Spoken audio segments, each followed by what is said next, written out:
read a lot. Yeah, I get applause for that. Yeah. You don't need a woman who can read every day, okay? I almost exclusively read books written by women because if I wanted a male opinion, I would go outside. I like to read at home, you know. I love female authors, but I hate the way books written by women are marketed because they make everything sound like trash.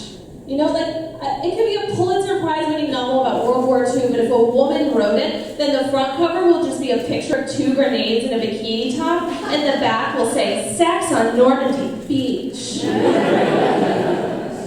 Like, sometimes I wonder how classic novels written by women would be marketed if they came out today. I feel like the back of Pride and Prejudice would just say, "Elizabeth Bennet is a bad bitch who's out to get hers." But who's getting in her way? Mr. Darcy, a total zaddy who can't handle her Sasha Fierce energy. Watch as they fall in love and into bed. I'm like, wait, I don't even think they kiss in this book. Well, in this version, they go all the way. Starring Keira Knightley and one of the Chris's. Like, wait, why are there actors in a book? Then I open it up, it's just the VCR tape my mom used to record ER on. It just feels like the publishing industry has no respect for women. But I guess at least they do try to sell us books, because they don't really do that for men. You know? I feel like the only books marketed toward men are like spy novels and nonfiction about wars. The publishing industry is like, either you're still a boy or already a grandfather. But if you're anywhere in between, you're getting too busy getting laid to read, dog. One guy's like, actually, I'm neither of those things and I never get laid. It's like, oh, well, the fantasy section's right there.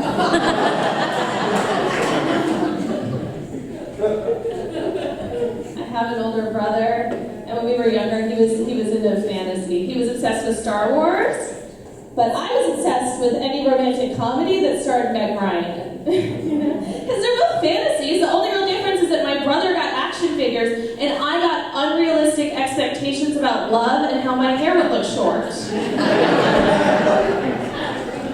I really wanted a Meg Ryan doll, though. So once I tried to turn one of my Barbies into one. Like, I took her and I cut all her hair off. But then I realized that Meg Ryan was always in a turtleneck and Keds. And Barbies only come with clothes that strippers would be too shy to wear on the pole. I think it's so weird we give Barbies to little girls, because we're basically just saying, hey, honey, why don't you play with this hot skank? I'm sorry if that word offended anyone. I know we're in Vermont. I just want to make clear, we never criticize a woman for being promiscuous. But Barbie was a nasty little hussy. She had sex with everyone, and I know that because I made her do it. She liked it though. She was hungry for every hippo. She gobbled up all the balls.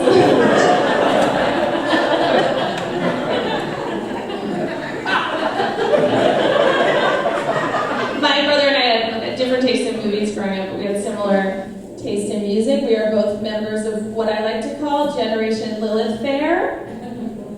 Vermont? Come on! I feel like it originated here. Anyone else have armpit hair?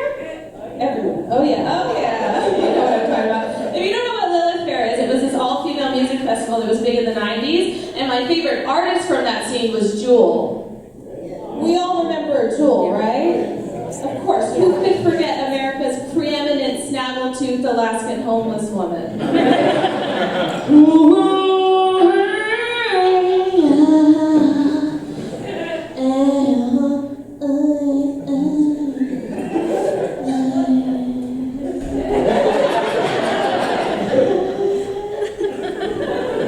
She was so talented. My brother is actually the one who introduced me to Jewel. I was like a little kid when her first album came out, and he was a teenager.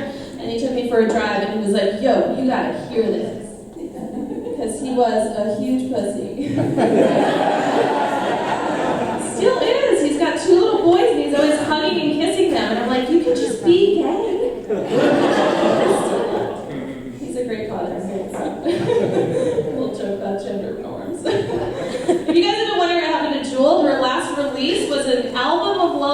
for adults.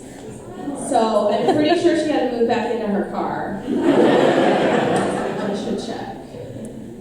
I just got a Diva cup. Thank you. I love it. I love it so much. I think everyone should get one. Even the guys. Like, stick it up your ass, wear it as a hat, you're gonna love it. If you don't know what a Diva cup is, it's like a little silicone shot glass that you stick up your pussy when you have your period, and it collects all your blood so you can use it for crafting later. I've been making some neat stuff, okay? I've been painting a lot of pottery. If I give you a plate, don't eat off of it. Unless that's your thing, then lick it up. I love my Diva cup. I feel like brands now have co-opted feminism. They're always trying to sell us things and tell us that they will empower us as women. My Diva cup is the only thing I've ever bought that has made me feel empowered as a woman. Because if I take it out too fast, it splatters everywhere. And it makes me feel like I murdered my own pussy.